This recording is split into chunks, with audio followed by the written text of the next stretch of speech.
tarde a todos.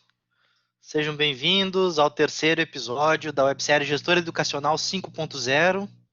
Fiquem 100% à vontade para se apresentarem aí no nosso chat, falarem qual é a região de vocês, qual é a instituição, para a gente fazer uma hora aqui de bastante bate-papo, né, bastante troca.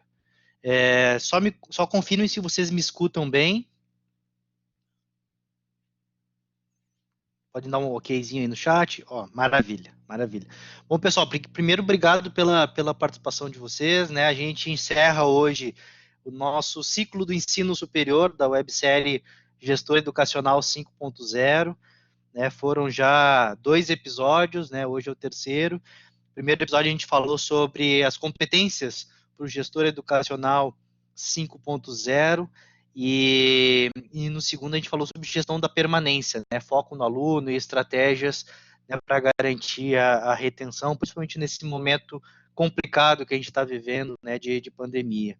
E a ideia dessa websérie, né, que está sendo organizada pela Dream Shaper e com patrocínio da Blackboard e apoio da ABED, da FB Ideias e da Letros, foi inspirada através de uma iniciativa semelhante que a gente fez no início do ano, ali, logo que começou a pandemia.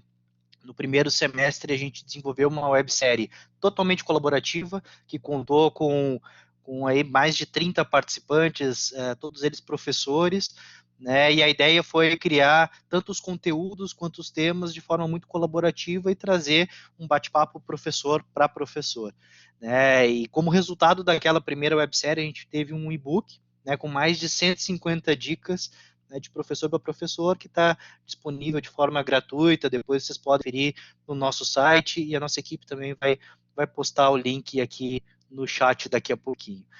Então essa websérie foi super legal, teve resultados muito interessantes e trouxe muita troca, e a gente decidiu fazer uma agora no segundo semestre, focada daí no gestor educacional, né, em quem está também lidando com todas essas mudanças, todas essas transformações que o ensino superior e o ensino básico estão passando, não só em função da pandemia, né, que acelerou e trouxe vários desafios, né, e acelerou diversas mudanças, mas com as mudanças necessárias também para a gente promover uma educação de cada vez mais qualidade. Então, queria dar boas-vindas a todos, né? A Dream Shaper, que é a organizadora dessa websérie, é uma edtech especializada na aprendizagem baseada em projetos. Então, a gente vem ajudando as instituições, né, na inovação curricular e na adoção, na sistematização do trabalho por projetos, que a gente acredita muito, né, que é um dos caminhos aí para se trabalhar mais com metodologias ativas e para se trabalhar mais da inovação curricular. Então, a gente tem um privilégio hoje com 3 feras aí, três gestores que vão compartilhar hoje as suas experiências sobre o tema de hoje, que vai ser gestão disruptiva, né, educação disruptiva, quais são os caminhos para inovação curricular, né, quais são os caminhos e estratégias para a implantação de currículos flexíveis, inovadores e eficientes. Então, é um tema que já vem sendo discutido pela maioria das instituições há algum tempo, e com a pandemia acho que acelerou essa necessidade de mudança, essa necessidade da gente olhar mais, cada vez com foco para o aluno, né, o que ele precisa, o que a gente precisa apoiá-lo, como que a gente precisa apoiá-lo para ele se desenvolver e desenvolver as competências necessárias para que ele construa de fato o seu futuro, né, o seu caminho. Então, antes de mais nada, gostaria de apresentar para vocês a Débora Guerra. Débora, se puder abrir a câmera já para dar um oi para o pessoal. A Débora é uma grande amiga, é CEO da GSA Educacional, vice-presidente da BMS, né, conselheira do Instituto Êxito, então uma grande empreendedora aí na área da educação, que eu admiro muito e tenho o prazer de contar aqui nesse episódio. Vão participar com a gente também o professor Henrique Miranda, né, pró-reitor de Ensino, Pesquisa e Extensão do Unipam. Né, a gente brincava lá, quando eu estava no grupo, a gente brincava que o Unipam era o centro do Vale do Silício brasileiro, né, ali no interior de Minas. Então, é um privilégio de ter aqui com a gente também o professor Henrique. E também o Ricardo Ponsirenas, né, o papai do ano, e, né, uma filhota, coisa mais linda, cópia dele, apesar disso parecer meio paradoxal, né? Mas bem-vindo, Caco. Obrigado pela presença de vocês três. Eu gostaria de só explicar um pouquinho como é que vai ser a dinâmica. Vai ser algo super leve, vocês ficam totalmente à vontade para contribuir no chat, fazer perguntas, né? Os palestrantes vão a todo momento também contribuir e colaborar aqui pelo chat também. E a ideia é a gente agora ouvir um pouquinho da Débora iniciando e entender, Débora, quais são as tuas principais reflexões, né, sobre esse tema de educação disruptiva, como é que você vem trabalhando esses conceitos, né, de currículos inovadores dentro da GSA. Então, fica à vontade aí para compartilhar conosco a tua experiência aí sobre o tema. Olá, Flash, olá, pessoal. Obrigada, né, pelo convite, a Dream Shaper pelo convite, ao Flash pelo convite, aos nossos parceiros e educadores e lutadores por uma educação de qualidade, né? Todos vocês que estão aqui, em especial aos meus parceiros, o Ricardo e o Henrique, o professor Henrique. Então, é um prazer estar aqui. Agradeço muito o convite. Vou colocar um pouquinho, falar um pouquinho da minha história, contar um pouco do nosso trabalho para vocês. Mas quero ouvir, vou aprender muito, com certeza. Quero estar junto aqui para poder compartilhar ideias, trocar, pensar em soluções e ter insights. Então, mais uma vez, muito obrigada pelo convite, Flash e a Dream Shaper. Estamos juntos aí. Bom, pessoal, vou começar aqui rapidamente. Então, a gente tem a gente tem um pequeno grupo educacional, a GSA Educacional, onde hoje nós temos 3 faculdades, são pequenas faculdades e elas ficam nos interiores dos estados. Então, eu tenho uma faculdade em Itabirito, que fica no interior de Minas Gerais, tenho uma faculdade no interior de São Paulo, em Lorena, e tenho no Vale do Paraíba, e uma faculdade em Altamira, no Pará. São 3 instituições com realidades e culturas completamente diferentes, mas que é uma delícia exatamente por essa diferença, por essa diversidade que a gente pode trocar e conhecer as realidades e ir colocando a nossa forma de trabalhar e de pensar a educação superior nesses lugares e com eles em conjunto. Então, as 3 instituições ficam nessas cidades e a gente tem um propósito bastante importante para a gente, que é o de conectar pessoas sonhadoras para transformar vidas, desenvolver seu potencial e transformar vidas de toda a comunidade que a gente está inserido. Então, a gente acredita muito numa educação de qualidade que vai para os interiores desse Brasil, né, desse Brasil tão rico na sua diversidade, e que a gente pode chegar, conhecer e estar nessas cidades, pensando em como ajudar no desenvolvimento local, em como pensar nas questões econômicas, sociais, culturais e, obviamente, educacionais, não só apenas do ensino superior, mas da educação básica como um todo, porque a gente acredita muito na parceria público-privado, e estamos nessas 3 cidades com esse propósito, né?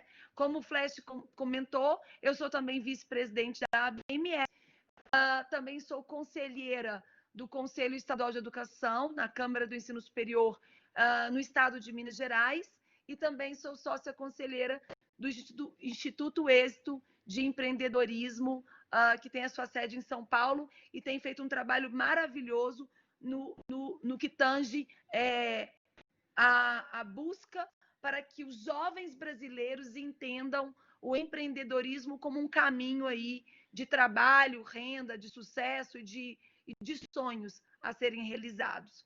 Bom, dito isso, estou à disposição também para compartilhar, para tirar dúvidas, e estamos juntos aí, né, nessa questão toda da educação.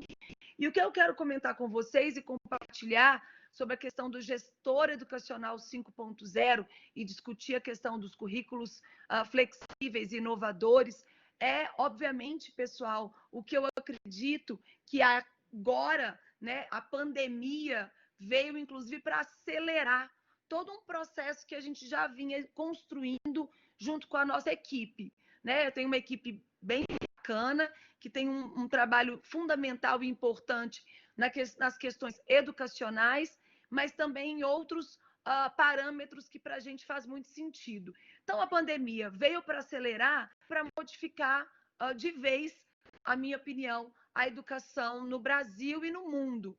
E eu acredito muito, nos últimos anos eu tenho viajado muito para fora do Brasil e eu tento sempre pensar com o meu time que a gente precisa tropicalizar, né? Então, a gente tem que conhecer o que tem de melhor lá fora, nos melhores países de educação do mundo, e trazer para a nossa realidade brasileira, principalmente para esse jovem da educação superior, que vem de uma educação básica com grandes dificuldades, como que a gente traz e coloca isso na nossa realidade. Mas existem coisas maravilhosas que acontecem no mundo como um todo, e por que não trazer isso para o Brasil, para os interiores do nosso Brasil e levar essa qualidade de educação? Então, a gente sempre acreditou e estávamos já trabalhando num processo de crescimento e de desenvolvimento nas faculdades de algumas coisas importantes e relevantes. E a pandemia acelerou. Quais são elas que eu queria compartilhar com vocês?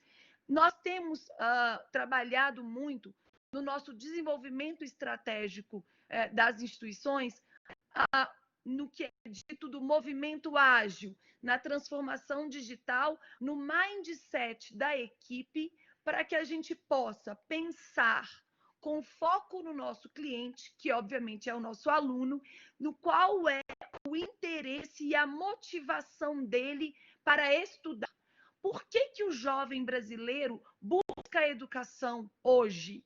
E por que ele deveria buscar mais ainda depois da pandemia, né? Que eu acho que é o outro desafio que nós temos aí de enfrentamento com todas as questões econômicas, culturais, da dificuldade dos financiamentos e de tudo que nos aflige, com certeza. Mas quando a equipe tem o mindset do movimento ágil, onde a gente une equipe acadêmica com equipe de tecnologia, com equipe de processos e projetos em junto, a gente começa a construir uma história que a gente acredita.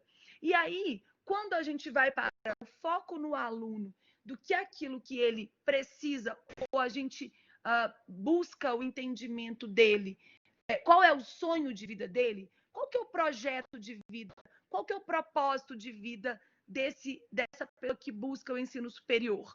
É uma renda, é um aumento de renda, é ter e ser o primeiro jovem, a primeira pessoa da sua família a ter um curso superior, e aí as famílias se unem para que isso faça diferença, porque com o ensino superior é mais fácil, entre aspas, conseguir um emprego ou empreender e aumentar a sua renda, porque nos interiores ainda isso é muito forte.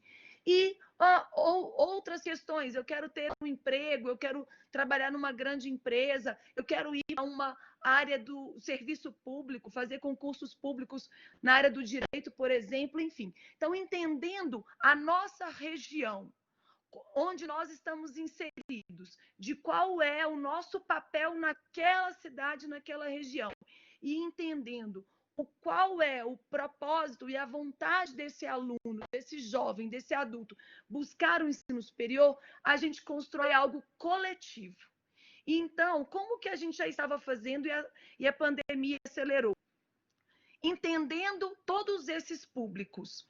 Então, criamos dentro da instituição um núcleo de gestão, de relacionamento com a comunidade. E a gente contratou e convidou um professor para ser o gerente desse relacionamento com o futuro, que a gente chama. E o que significa isso? Significa que a gente vai entender as dificuldades, os problemas reais das empresas, das prefeituras, das comunidades, do entorno que está inserido, vai entender esse problema e buscar a parceria com esses stakeholders, e vamos ali, dentro do nosso currículo, à medida que o nosso aluno vai se desenvolvendo ao longo dos semestres, trabalhando com as metodologias ativas de aprendizagem, seja por projetos, seja por problemas reais, através de um peer instruction, que é outra metodologia, nós vamos buscando o entendimento desses problemas e colocando no dia a dia da vida acadêmica do nosso aluno. Trabalhando, obviamente, muita capacitação dos professores e imaginando o quê? Que dentro disso tudo, para a gente, não faz muito sentido a questão do conteúdo. Não que o conteúdo não seja relevante, o conteúdo é extremamente relevante, mas o conteúdo que está aqui por estar e é colocado de quando o aluno vai precisar ou a pessoa vai precisar usar, um dia ele vai lá e pega, para a gente não faz muito sentido. Faz muito mais sentido no just in time da aprendizagem. Então, trabalhar problemas reais e projetos reais de todo esse entorno faz com que o aluno pense, busque, trabalhe o seu raciocínio lógico, trabalhe a criatividade, entenda que é possível e não tem nenhum problema errar para acertar e que isso pode ser feito em equipe, em colaboração, e o professor, como mentor, vai trabalhar essas atividades acadêmicas do aluno em todo esse processo. Trabalhar as habilidades, né, do futuro do trabalho que já é hoje, que já é para ser hoje, como disse o Fórum Econômico Mundial. E a gente realmente acredita nisso, porque o emprego, né, a gente acredita que esse emprego formal está cada vez mais difícil. E eu acho que a pandemia veio para acelerar muito esse processo da gente buscar as habilidades do futuro como algo dentro do nosso currículo, que aí ele vai se tornar flexível, flexível e com interesse naquele formato do aluno, para ele aprender, ele sendo protagonista do seu processo de aprendizagem, para ele buscar a realização do seu sonho, da sua formação, em em todos os níveis que possa acontecer, na graduação, com uma microcertificação, com uma pós-graduação, mas o que a gente acha mais importante é colocar, de novo, o aluno no centro para que essa formação aconteça para ele, por ele e dentro da comunidade de que a gente está inserido para resolver problemas reais. Isso é um pouco do que eu gostaria de falar. Lógico que a gente tem muita coisa para debater aqui, mas é o início da minha fala com vocês. E o último ponto que eu queria falar, voltando para o Flash, é assim, dentro da transformação digital das nossas faculdades, hoje tem uma coisa super relevante para a gente, que é o nosso centro de dados, o nosso Big Data. Hoje nós já trabalhamos sistemas e com processos tecnológicos que eu consigo entender como esse aluno busca a sua aprendizagem, como que esse aluno está se identificando com processos acadêmicos, para eu poder melhorar cada vez mais os meus processos e entregar algo de valor para o aluno, para a comunidade, para os nossos professores, inclusive. É isso, Flash, que eu queria falar um pouquinho, pontuar, e eu estou super aberta para que a gente possa discutir amplamente todos os pontos aqui. Obrigada e desculpa se eu fui meio rápida, não sei. 10 minutos é pouco tempo para tudo isso, É pouco tempo, né? A gente bota 10 minutos, o pessoal da educação, parece que passa assim, né? O pessoal gosta de falar, então... Mas é isso aí. Ô, Débora, e obrigado pela contribuição, eu acho que foi certeiro em vários pontos, também com as coisas que a gente acredita, e acho que não é novidade, porque a gente já conversou muito sobre isso, né? E de fato, o aluno como protagonista é uma das coisas que vem pressionando, eu acho que as instituições por essa necessidade de mudança curricular, né? E eu estava até com o Gustavo numa reunião esses dias, tu conhece bem o Gustavo Hoffman, né? E ele trouxe um estudo muito legal da McKinsey, que entrevistou presidentes, CEOs e diretores de RH das empresas, alunos e diretores acadêmicos. Na pesquisa lá apareceu que 88% dos diretores acadêmicos acreditavam que estavam formando o aluno com as competências necessárias para o mercado de trabalho. 23% dos alunos acreditavam que estavam sendo formados com as competências necessárias para o mercado de trabalho. Por outro lado, 10%, né, dos CEOs e diretores de RH achavam que os alunos estavam chegando preparados para o mercado de trabalho. Então, essa diferença entre o que a gente tem hoje na academia, né, e no que a gente acredita que está formando os alunos, e de fato o que vem acontecendo, como é que ele tem saído, eu acho que é uma reflexão importante, né, para todo mundo. E trazer essa questão de trabalho por projetos e projetos reais, eu acho que ajuda a diminuir essa diferença e botar o aluno, de fato, numa posição ativa, numa posição em qual ele vai, de fato, trabalhar com projetos reais, né, e já vai exercitar várias dessas competências que vão ser fundamentais para o futuro dele, né? E aí, só completando, Flash, eu acredito totalmente nisso, pensando que essa dicotomia, né, a gente tem uma dificuldade, enquanto educadores, no que a gente tem a regulação. Então, o MEC nos regula muito. Então, nós ficamos muito travados no que o MEC vai dizer, em como ele vai nos avaliar, como deve ser a nossa matriz curricular, como deve ser o nosso projeto pedagógico perante diretrizes curriculares nacionais e MEC. E a gente não olha para o mercado de trabalho em si e não entende o que realmente aquele mercado precisa. E eu acho que a pandemia veio para mudar completamente essa história, ao meu ver. Com certeza, com certeza. Obrigadão, Débora. Agora eu estou curioso para ouvir o professor Henrique. Henrique, então, pró-reitor de Ensino, Pesquisa e Extensão do Unipam. Professor, fica à vontade para contribuir em cima da fala da Débora, mas também para citar um pouquinho de como que vocês vêm encarando esse tema, né, da educação disruptiva dentro do Unipam. Então, fica super à vontade para trazer um pouquinho da tua experiência, dos relatos do que vocês vêm fazendo com relação à inovação curricular e dentro desse tema, né? Bom, boa tarde a todos. Felipe, obrigado pelo convite. É um prazer estar aqui com a Débora e o Ricardo, os colegas debatedores. Eu sou o professor Henrique Miranda, pró-reitor de Ensino, Pesquisa e Extensão do Centro Universitário de Patos de Minas, Unipam, que é uma instituição incrustada aqui no interior das Minas Gerais, aqui no Vale, no Alto Paranaíba.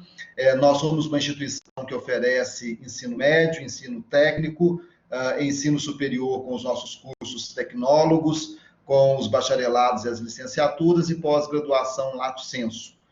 Nós oferecemos atualmente 32 cursos de graduação entre tecnólogos, licenciaturas e bacharelados. Eu quero dar os parabéns pelo título que vocês colocaram hoje, né? Educação disruptiva, caminhos e estratégias para a implantação de currículos flexíveis, inovadores e eficientes.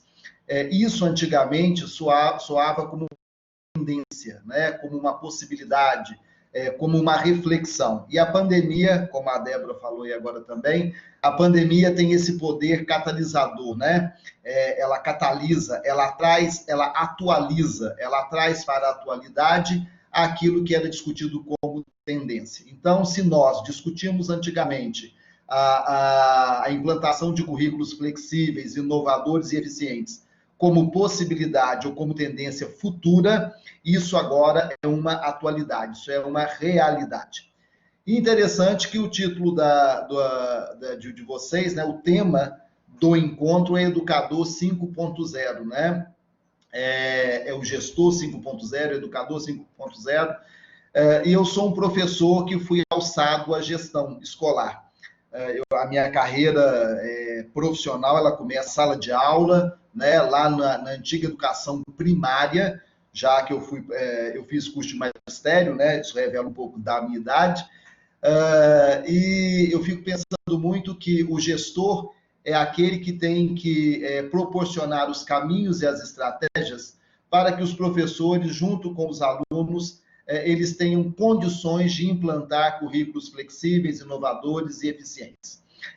Eu costumo falar que o coração de uma instituição são os alunos em interação com os professores. No meu caso, que trabalho já há muito tempo com a educação superior, com o IES, eu falo sempre que o coração da IES são os alunos em interação com os professores. E cabe ao gestor proporcionar aí os caminhos e as estratégias, porque, como diriam os espanhóis, al fin y al cabo, quem pega pelo chifre são os professores com os alunos, e são eles que fazem, que operacionalizam os currículos flexíveis, inovadores e eficientes. E aí eu gostaria de trazer para reflexão o seguinte: essa questão da educação disruptiva, que vocês colocaram como título, estão de parabéns. Disruptivo não é só romper com, né? A disrupção, ela significa mudar a rota. A disrupção é um rompimento que pressupõe mudar a rota, refazer os caminhos, refazer os percursos. E aquilo que era educação disruptiva como possibilidade, com a pandemia agora, é uma realidade, é uma necessidade, eu diria que é um imperativo categórico, me referindo aí a Kant, né, já que a minha primeira formação é em filosofia. Se as instituições elas pretendem sobreviver aos tempos pandêmicos, oferecer e executar uma educação que seja disruptiva é fundamental para a sobrevivência da instituição. E aí eu gostaria de trazer à baila dois autores interessantes da filosofia, mais especificamente da epistemologia, que é o francês Gaston Bachelard e o Thomas Kuhn. O Bachelard, ele viveu aí finalzinho do século XIX, né, e meados do século XX.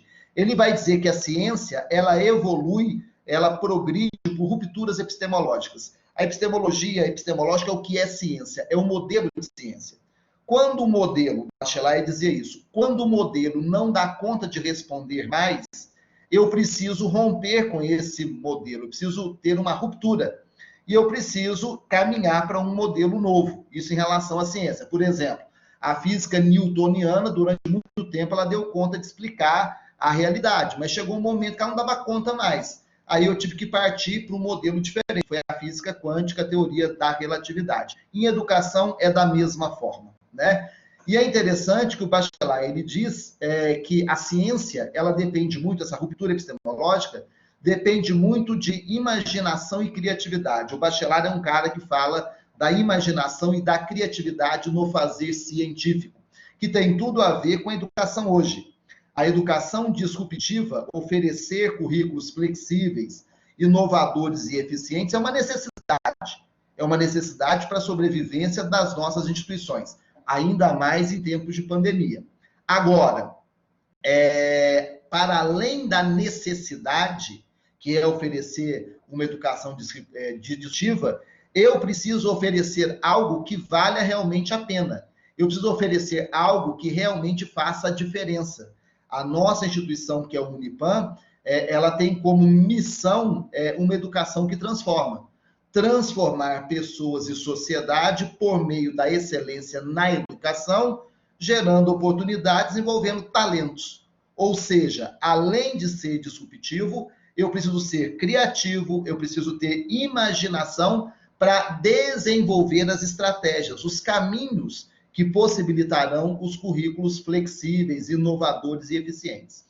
E um outro autor que também corrobora aí com o Bachelard é o Thomas Kuhn. O Thomas Kuhn viveu aí, né, no século XX, faleceu em 1996, e em 1962 ele escreve uma obra que se chama A Estrutura das Revoluções Científicas. Para ele, a ciência muda por saltos paradigmáticos. O que é paradigma? É modelo.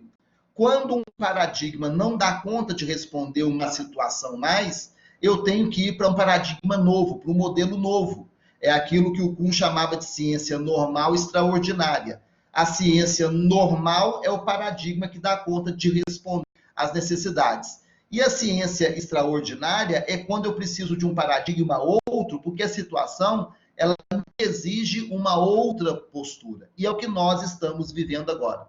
Nós estamos vivendo num momento em que tudo aquilo que nós falávamos nos congressos, nos webinários, como tendência, como possibilidade para o futuro, tornou-se realidade.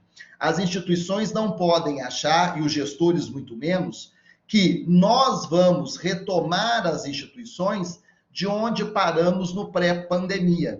No pré-pandemia, a educação, né, o mundo era um. No pós-pandemia, o mundo ele será outro e, portanto, a educação terá que romper com modelos pré-estabelecidos. É óbvio que não significa apagar tudo e começar do zero, porque nem é assim que se faz ciência e nem é assim que ocorrem as rupturas ou saltos epistemológicos em ciência. Evidentemente que você é herdeiro de toda uma tradição, você é herdeiro de toda uma construção. Mas essa construção por si só não garante sucesso, principalmente nas novas realidades que nós estamos vivendo hoje. E aí a minha fala é muito direcionada aos professores. Os gestores educacionais, eles têm que se lembrar de que, embora sejam eles que vão propor os caminhos e as estratégias, quem vai trilhar os caminhos e quem vai operacionalizar as estratégias são os docentes em interação com os alunos nas nossas instituições. Por isso, uma educação disruptiva, ela pressupõe a formação, a preparação do docente para que ele entenda a educação como processo disruptivo e ele também atue de maneira disruptiva. Ou seja, não adianta a gente falar de disrupção, de orientação de rotas, de mudança de rotas, se o docente, que é aquele que pega o boi pelo chifre em interação com os nossos alunos, ele não abraça a causa. Só para encerrar, que eu sei que quando você abre a câmera porque os 10 minutos acabaram, e olha que eu sou gago, hein? Falar em 10 minutos é dificílimo, mas só para encerrar, nós vivemos isso aqui hoje. A nossa instituição, no dia 18 de março, quando anunciou-se que não haveria mais a presencialidade por suspensão, nós migramos do dia para a noite do modelo letivo presencial para o modelo letivo remoto. É óbvio que nós, os gestores, tivemos que trabalhar redobradamente para que isso acontecesse. Mas foram os nossos professores, em interação com os nossos alunos, que fizeram o modelo acontecer e que estão fazendo o modelo letivo remoto acontecer. São eles que estão deixando a nossa instituição em pé. Então, eu diria que a pandemia trouxe isso, atualizou. Aquela educação híbrida que era uma possibilidade, agora ela é uma realidade. E eu vou te falar mais. Fácil é falar. O difícil é vivenciar, porque nós falávamos com a boca cheia do hibridismo, né?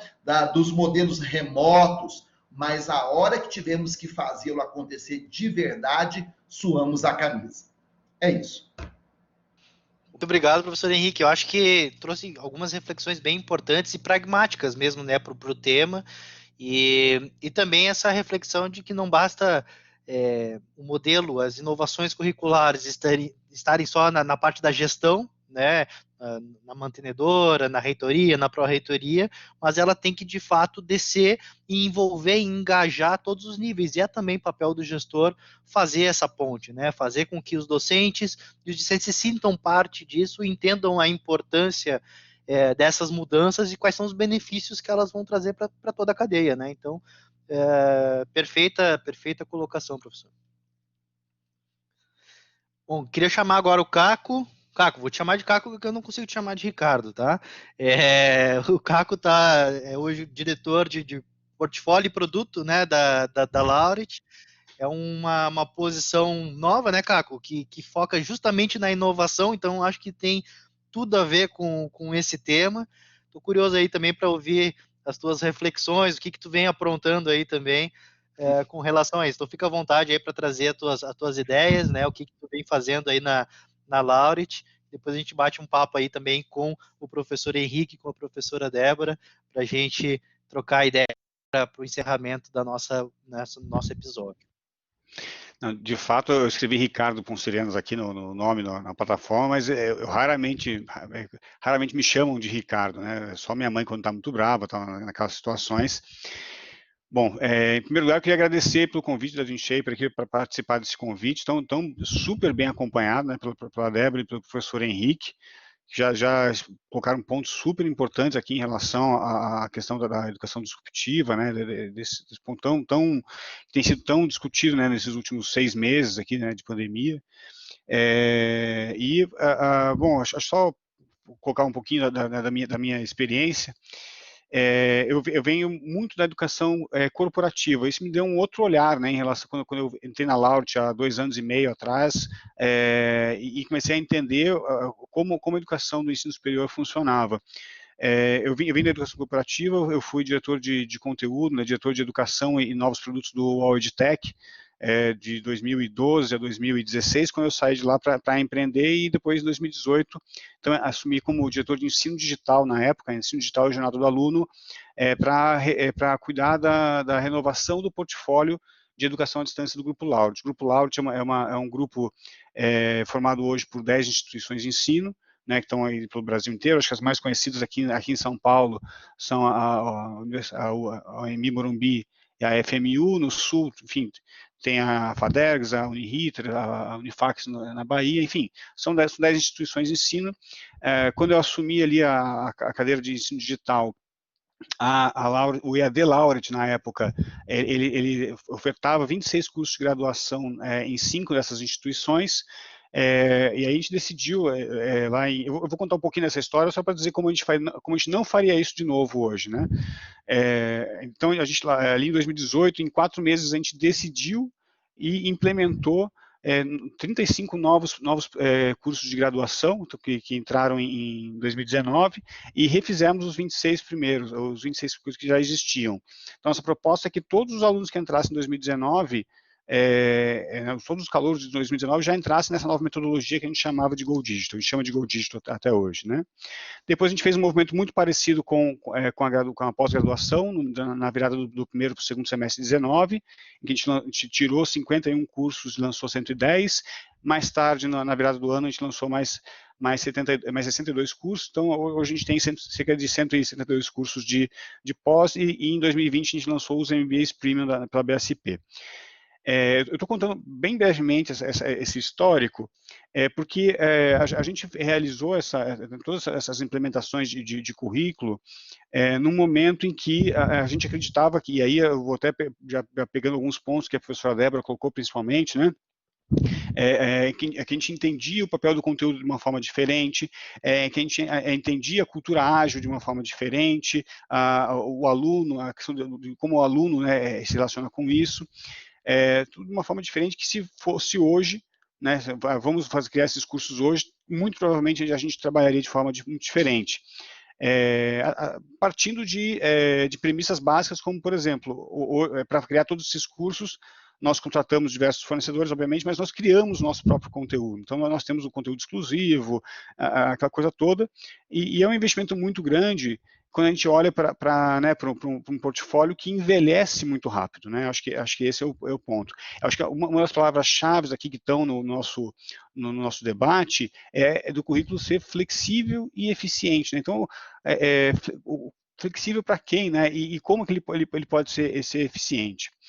E a gente, para falar um pouco disso, eu queria entrar um pouquinho mais na questão de colocar o aluno no centro, né? E pensar um pouco, e eu acho que aí todo mundo que está aqui nessa conversa pode tentar fazer uma reflexão de como já viveu isso, né? A gente acredita hoje que o aluno ele tem que aderir a uma cultura de aprendizagem ágil, né? A gente vem falando de cultura ágil, e a gente falava disso antes da pandemia para as empresas, então as empresas têm que se transformar, né, tudo mais, e aí que a gente viu com o momento da pandemia que os alunos têm que, né, os alunos não, as pessoas têm que se transformar, e a educação é o caminho para isso. Agora, numa situação nessa situação de pandemia que a gente está, essa transformação, muitas vezes, ela não pode esperar os 4 anos de um curso de graduação, né, ou mesmo 1 ano de um curso de pós-graduação. Então, e aí a gente criou esse conceito da aprendizagem ágil, né, que é muito parecido com o que a gente tem no Design Thinking, que você vai criando MVPs e vai construindo em cima disso, né? Então, imagina uma pessoa que decide que quer mudar de área, que quer aprender alguma coisa nova, ou por necessidade tem que desenvolver uma nova competência. Nesse conceito, então, assim, ela teria um pequeno ciclo de aprendizagem mais curto, mais enxuto, que aí, o que seria isso? Seria por meio de leitura, de pesquisa, de conteúdos gratuitos, né? E à medida que ela vai avançando, né, nessas leituras, ela vai entendendo um pouco mais daquele assunto que ela se propôs a estudar. E ela vai compreendendo melhor aquilo e tendo mais certeza de que é aquilo que ela precisa, então ela avança para ciclos educacionais mais robustos e mais desafiadores. Então, no segundo momento, por exemplo, vamos imaginar que você decide ser gestor de produtos. Como eu fiz esse movimento esse ano, né? Então, eu era diretor de ensino digital, passei a ser diretor de produtos. Então, qual teria sido o meu primeiro ciclo? Bom, de repente, comprar um livro sobre gestão de produtos, procurar canais na internet que falem sobre isso, cursos na internet que falem sobre isso. O curso já seria um ciclo 2, né? Então, eu já entendi o assunto, já quero saber mais daquele assunto, já converso com algumas pessoas sobre esse assunto, então, eu vou para um segundo ciclo em que eu invisto em um curso livre, por exemplo, vou a palestras, entro em comunidades, em networking, né, desse assunto, para daí, então, quando eu me sinto seguro que é isso mesmo que eu quero, que é esse assunto que eu quero, eu consigo ir para um curso mais, de repente, uma certificação profissional, ou ainda mais para frente, numa pós-graduação, por exemplo, né? Mas eu vou construindo isso a partir do momento que eu vou experimentando, né? Então, pensem nos ciclos de MVP. Então, você experimenta, você testa, né? Você entende se é isso que você quer para a sua vida mesmo, se é essa a transformação que você está buscando, se é essa a transformação necessária para a sua vida para aquele momento, e você vai construindo isso. Agora, imagina você poder construir, né, voltando aqui, né, para a cadeira de gestores, né, da educação, você poder construir currículos em que o aluno possa vivenciar esses ciclos, esses múltiplos ciclos muito curtos, muito pequenos, muito rápidos, e isso servindo de base para ciclos mais longos, ciclos mais robustos, desafiadores, à medida que você vai conhecendo mais das áreas que você está estudando, e que você começa a ter mais clareza, né, de para onde você tem que ir, qual é o teu próximo passo. Então, você dá um passo, entende, né, o que aconteceu ali, e você escolhe o próximo passo. Então, quando a gente fala de flexibilidade no ensino, eu vejo muito essa imagem. Então, a gente poder construir esses currículos em que você dá a opção para o aluno momento a momento. Né? Diferente do que acontece hoje. Hoje, entra um curso de administração, você se compromete por 4 anos, está ali, muitas vezes chega no segundo ano, putz, mas não era isso que eu queria, né? Não é exatamente isso que eu esperava do curso. Aí você pensa, putz, mas já foram 2 anos, só faltam 2, acho que eu vou lá, vou continuar assim mesmo, né? Acho que isso não é uma coisa comum aqui, né?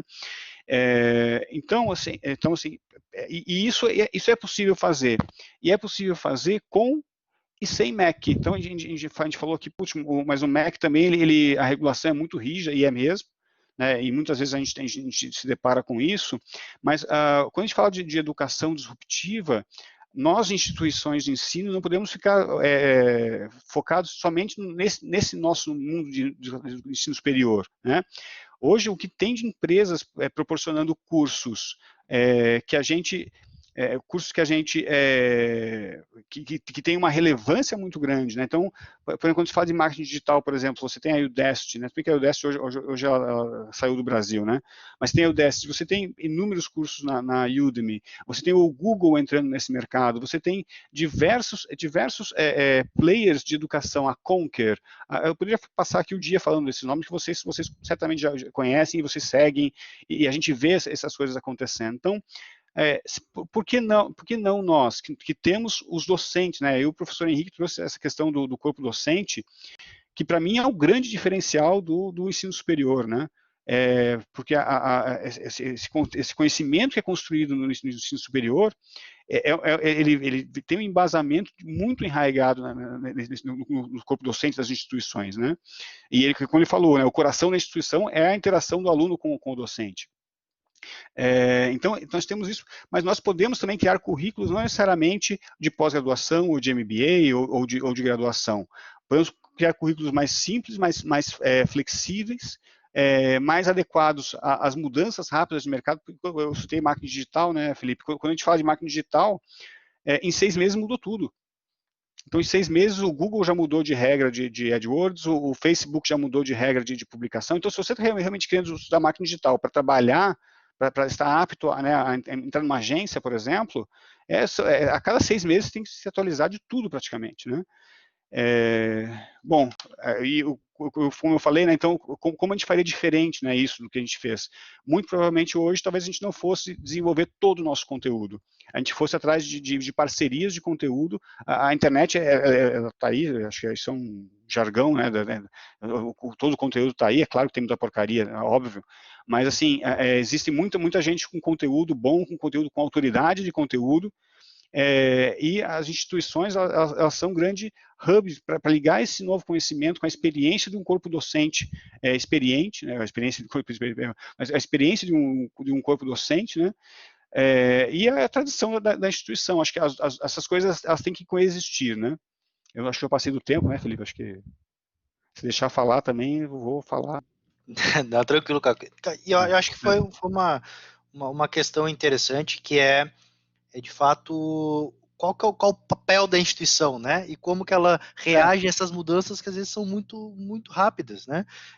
Big Data, Bitcoin, métodos ágeis, né? Então são coisas às vezes que surgem, conceitos que surgem e que até pensar numa renovação curricular, inserir isso na matriz, tal, às vezes a demora disso, né, deixa, de fato, a academia defasada com o que o mercado vem falando, né? Então, até os conceitos de lifelong learning, microcertificações entram muito nisso aí, para complementar, e por que não as instituições começarem a prestar mais atenção e terem os currículos permitindo a entrada, né, desses parceiros ou desses módulos mais flexíveis que podem ser criados rapidamente, mortos rapidamente, substituídos por outros, ter essa agilidade. Então, acho que Eu queria só complementar uma coisa, porque assim, a Débora trouxe muita questão do aluno no centro, acho super relevante. O papel do conteúdo, ela questiona bastante também, acho muito interessante. A questão dos dados, da cultura ágil, o professor Henrique trouxe a questão do corpo docente, né, da importância, né, dos professores. Eu queria trazer só um último ponto, que é o papel do ecossistema de startups que está em volta da gente hoje, instituições de ensino. Né, como isso também conecta e pode alavancar essas nossas decisões, né, esses nossos produtos, para a gente chegar realmente a ter esses currículos flexíveis, eficientes e assim por diante. Perfeito. Não, obrigado no nosso papel aqui de startup, esperamos contribuir de fato com isso, né? E, Caco, aproveita já para a gente fazer uma rodada agora de perguntas, de repente, para explorar com a Débora algum ponto que tu achou interessante, né? Vamos fazer uma rodadinha de perguntas, tu pergunta para a Débora pergunta para o professor Henrique pergunta para ti, para a gente fazer aí, e professor Henrique e Débora, podem abrir as câmeras, isso, para a gente fazer mais um bate-papo agora, para a gente encaminhar para o encerramento. E, pessoal, se vocês tiverem dúvidas e perguntas, coloque aqui também que a gente vai interagindo. Maravilha. Bom, Débora, assim, acho que na tua fala, assim, ela foi muito rica, né? Acho que você trouxe muitos elementos importantes que acho que você poderia passar, tipo, 2 horas falando sobre cada um deles aqui, que a gente estaria aqui ouvindo.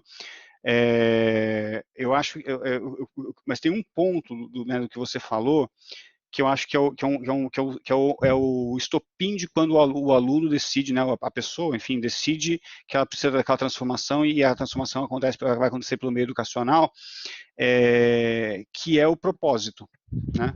Que eu acho que o propósito é o que mexeu muito com as pessoas agora, né, nesse momento de pandemia, é justamente esse propósito. Eu queria ouvir um pouco de você, um pouco mais sobre a questão do propósito mesmo. Então, assim, de como as pessoas encontram esse propósito e o quanto ele é importante para que a pessoa leve até o fim a sua iniciativa de se transformar, de aprender, enfim. Legal.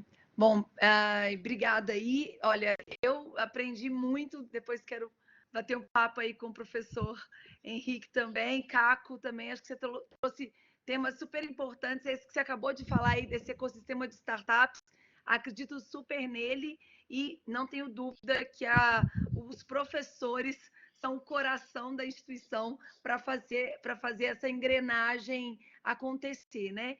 E aí, Caco, respondendo a sua pergunta, enfim, a gente ficou realmente discutindo como que a gente ajudaria o aluno a buscar esse propósito, o projeto de vida dele, etc. E aí nós começamos a interagir, obviamente, com os nossos alunos, principalmente dos primeiros períodos, do primeiro período mais especificamente, para que a gente pudesse realmente entendê-lo. Mas não estava sendo assim, fazer grupo focal, colocar aí, sei lá, pesquisa, buscar informação de alguma maneira em pesquisas institucionais, ainda não estava dando muito elemento para a gente trabalhar. O que nós fizemos a partir desse ano? Foi até antes da pandemia, e agora acelerou para caramba, está sendo lindo. Nós criamos algumas disciplinas voltadas para o autoconhecimento do aluno. Temos um professor fantástico, por isso que eu falo que a engrenagem é o professor, né? Temos um professor, eu não posso falar de um, mas são vários professores maravilhosos na nossa instituição, mas o professor André de Lorena, de São Paulo, está fazendo um trabalho belíssimo, e nós criamos uma disciplina hoje que chama Conexão com o Futuro. Mas essa disciplina da conexão do futuro, que vai falar um pouco da busca do seu sonho, do seu propósito, tem muito a ver com o autoconhecimento da pessoa. Porque ainda mais esse jovem que está chegando aí, que chega cada vez mais imediatista, ainda com várias questões a se resolver, muito ainda ligados a talvez algumas carreiras tradicionais, né, ditas tradicionais. Então, os pais ainda sonham com aquela história de fazer engenharia, alguma área da saúde, seja medicina, enfermagem. Não que essas áreas não sejam super importantes, mas hoje a gente tem uma gama de carreiras super importantes para o nosso universo, né, do século XXI, como a área de tecnologia, como gastronomia e outras áreas que estão acontecendo.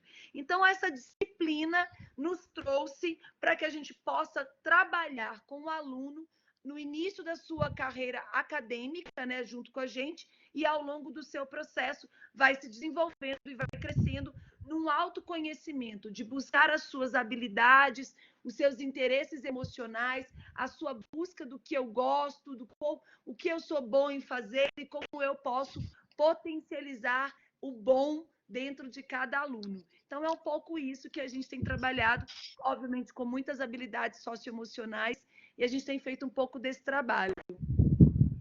Maravilha. Respondi, Caco? Com certeza. Maravilha, Débora. Débora, já pode engatar e fazer uma pergunta para o professor Henrique. Pois é, bacana demais, muito bom. Bom, professor Henrique, essa questão toda que você colocou aí, né, de várias teorias e que são super relevantes, e eu acho que essa questão do estar próximo do docente, né? Então, eu acho que tem duas questões com relação ao docente que são importantes, que eu queria te fazer uma pergunta, de como que vocês estão trabalhando na sua instituição, que é uma belíssima instituição que eu conheço, porque eu sou de Minas, e parabéns pela instituição, mas é assim, esse trabalho da capacitação docente, da parte técnica, né, da didática, com as questões também hoje que estão acontecendo muito do enfrentamento, que talvez a gente tenha tido hoje dificuldades, e fazemos vários pensamentos em como ajudar o professor na questão do online, o aluno pertencer a essa aula online, a essa sala virtual, como você disse, foi de um dia para o outro, né? Então, como é trabalhar com essa questão de fazer o aluno pertencer, o professor entender esse processo da didática e trabalhar, inclusive, o próprio emocional do professor, que ele é muito bom naquilo que ele faz, mas que as dificuldades e as barreiras têm sido grandes agora nesse momento, e eu acho que no próximo também, com relação ao híbrido, que já é uma realidade, como o senhor bem disse. Débora, obrigado pela pergunta. E primeiro, eu quero retomar só um pouquinho que você acabou de falar, e parabéns para a sua instituição, que trabalham aí as habilidades socioemocionais. Você usou essa palavra, eu tinha escrito aqui, eu sou das antigas, eu escrevo ainda, né? Porque a gente sabe muito bem... A gente sabe muito bem que a questão das inteligências múltiplas, trabalhadas pelo Gardner, né? Aí na década de 1980 em adiante, ela é uma realidade. A gente prepara os nossos alunos para a atuação profissional, tem que preparar, mas não é só uma questão técnica, tem uma questão que é socioemocional. Isso é importantíssimo. E aí está conectado com o que você acabou de me perguntar. Eu não trabalho isso só com o meu aluno, eu também trabalho com o meu professor, né? Porque eu tenho que me lembrar que o professor também é um sujeito, que o professor também é um humano. Eu costumo muito escutar as pessoas falarem sobre dificuldades de aprendizagem em alunos, e eles se esquecem, às vezes, de estudar as dificuldades dos docentes, dos professores. O que eu vou falar aqui pode parecer arrogância, mas eu vou falar. Muitas vezes as pessoas acham que o enfrentamento da docência é uma coisa simples. Como a gente escutou há pouco tempo aí na mídia, autoridades educacionais que falaram que o docente é um profissional frustrado. Eu diria que é mais fácil, entre aspas, ser advogado, exercer a advocacia, do que ser professor no curso de Direito. Porque, para ser professor no curso de Direito, além de transitar tecnicamente pelas questões da área jurídica, eu tenho que dominar outras habilidades e competências. Então, a gente sabe que não é fácil, né? Eu costumo dizer isso, as pessoas às vezes me interpretam mal.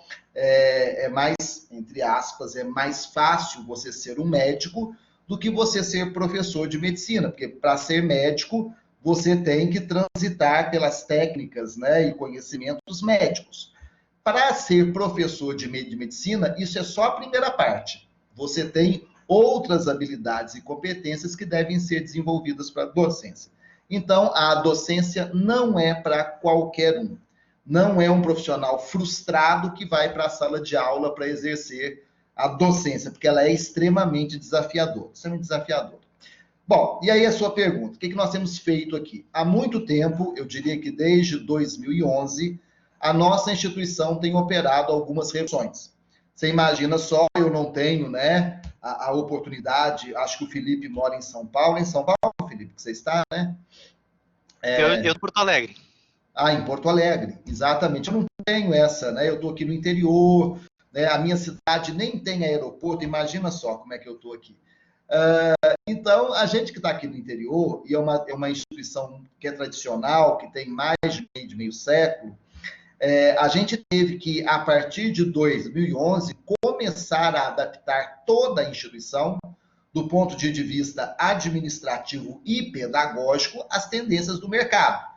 Porque a educação tem uma tendência grave em achar que ela está numa bolha, né? Que ela está fora da cultura humana, que a educação é um parte, não é.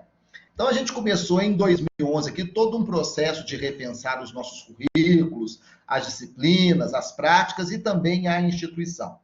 Então, já há um bom tempo, a instituição vem trabalhando para acertar os currículos com maior flexibilidade, eficiência e inovação. Nós temos aqui o desenvolvimento de projetos integradores, que não dá para eu poder explicar aqui, mas foi um grande ganho para a nossa instituição trabalhar com projetos integradores que pegam o conteúdo que você falou tão bem, Débora. O conteúdo ele não existe por si só, ainda mais hoje. Se fosse na minha época de adolescente que consultava essa, tudo bem, mas agora que, né, o conteúdo está na palma da nossa mão, não precisa da escola para esse conteúdo, né, em qualquer nível. É diferente. Então, os projetos integradores ajudam a dar essa vida aos conteúdos. E com os professores, a nossa instituição desenvolveu um programa que se chama Aprimora. É um programa de aprimoramento para a docência universitária. Rapidinho, para eu acabar, que eu sei que eu falo muito, mas é assim, os autores, eles defendem, e é uma realidade, que a formação para a docência, ela começa desde o primeiro dia que você vai para a sala de aula. Todas as vivências que você tem, desde o momento que você foi para a escola, pequenininha, até hoje, contribuem para construir a docente que você é. Mas a instituição tem a obrigação de também auxiliar esse docente na formação lifelong, né, learning, ao longo da vida dele. E se eu quero um docente disruptivo, eu não posso ter a ilusão que eu vou recebê-lo pronto. Eu preciso prepará-lo para a disrupção que a minha instituição quer fazer. Então, a gente tem trabalhado já há um bom tempo com esse Aprimora, que é o nosso programa de aprimoramento para a docência universitária. E eu vou te falar, a migração do modelo presencial para o remoto, ela foi desafiadora, mas eu me surpreendi com os meus professores. Só para falar, eu me surpreendi da seguinte forma: nós descobrimos que os nossos alunos, eles não são tão conectados como imaginávamos. Os nossos alunos, eles não são tão conectados como imaginávamos. Rolar o feed do Instagram não significa aprender com tecnologia, mas descobrimos que os nossos professores são muito mais conectados do que imaginávamos, sabe? Então, essa foi uma experiência que nós tivemos aqui e que foi muito boa. Agora, Felipe, Débora, os debatedores, Ricardo, só para deixar aqui uma provocação, ir do modelo letivo presencial para o remoto foi desafiador, mas muito mais desafiador será retomar a presencialidade. Só isso.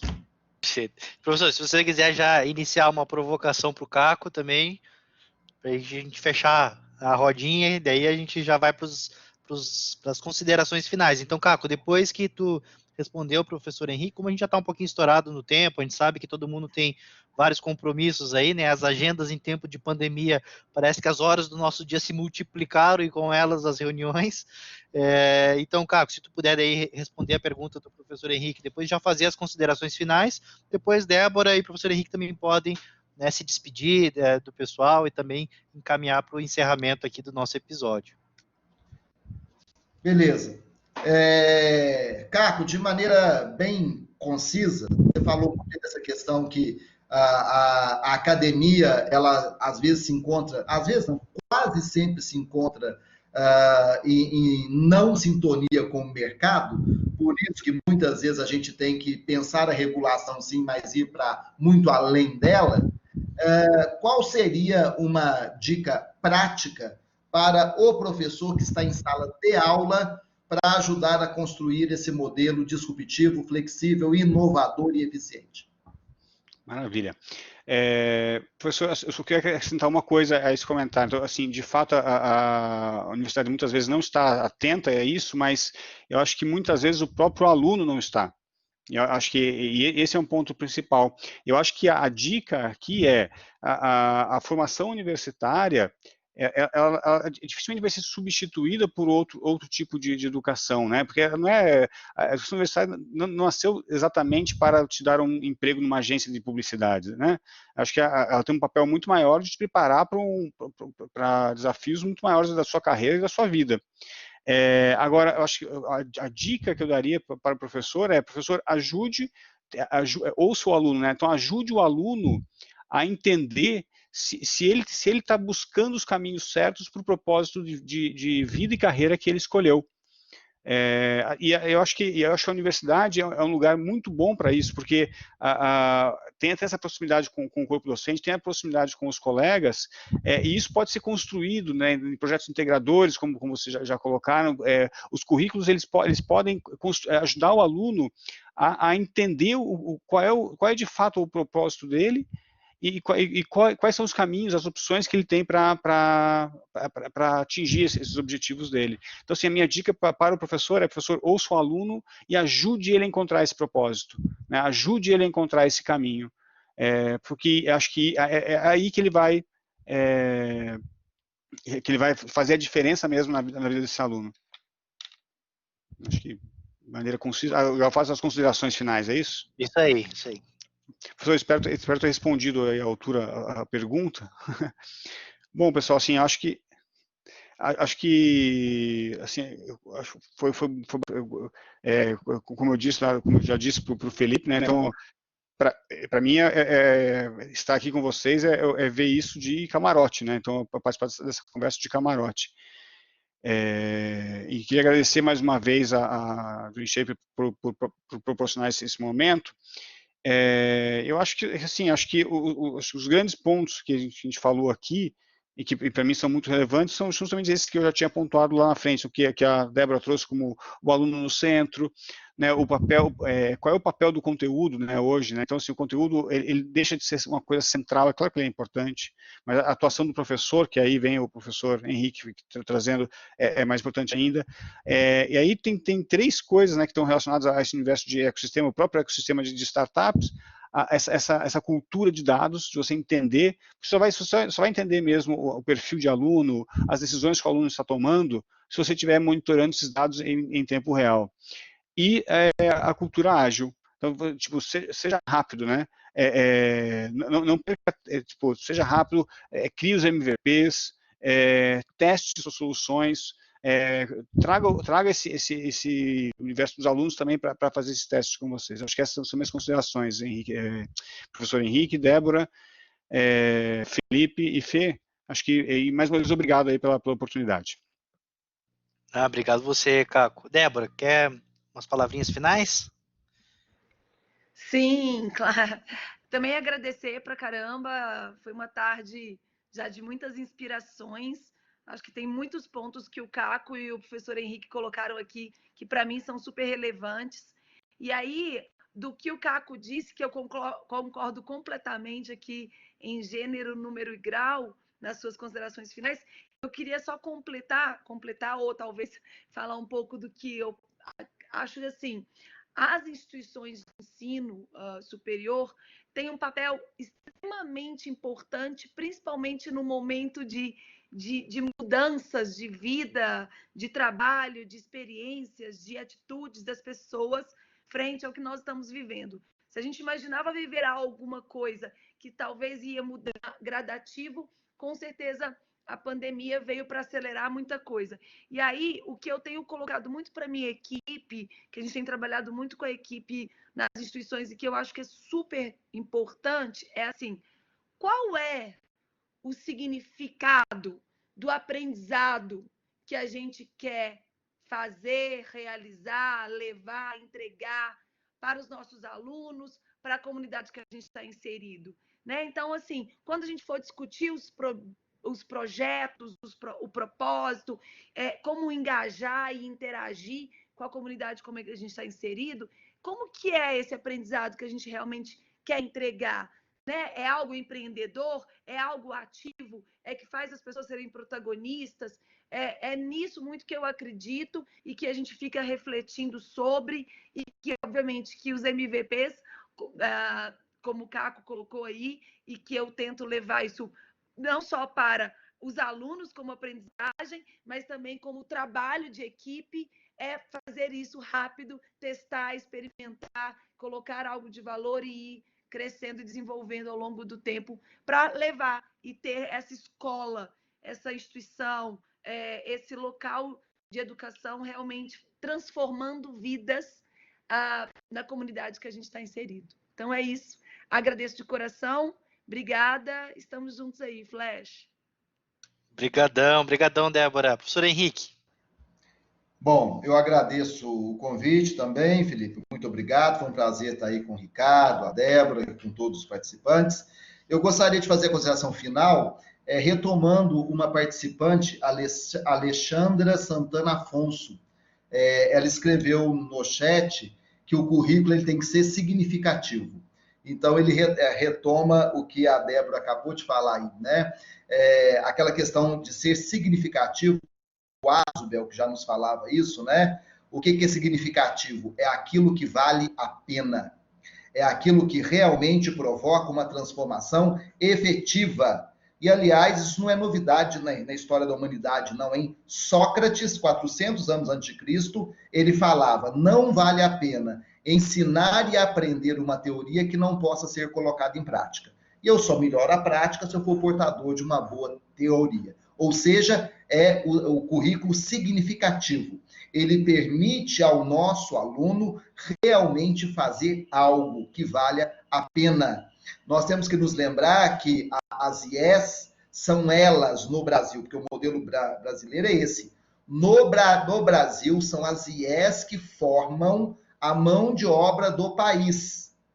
Na Europa, no Japão, a gente pode falar do ensino técnico, etc e tal, mas no Brasil são as IES. E nós, no pós-pandemia, só vamos nos reerguer a partir de uma mão de obra qualificada, eficaz e eficiente, que sairá da educação. A educação é um dos pilares da reconstrução e da sustentabilidade do país. Perfeito, professor.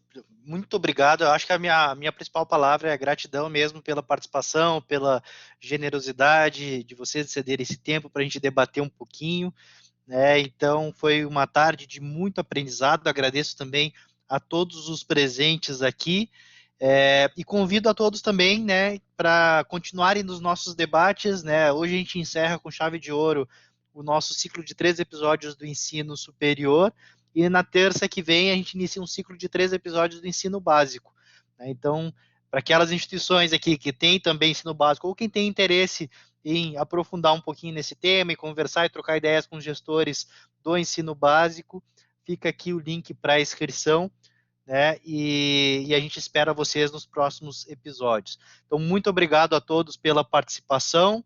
Desejo aí um bom resto de semana, né? Um bom planejamento dos currículos inovadores, né? Que cada um vai colocar na sua instituição a partir de hoje, que já estão colocando em prática, né?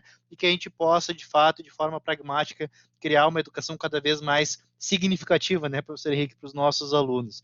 Então, muito obrigado e até a próxima.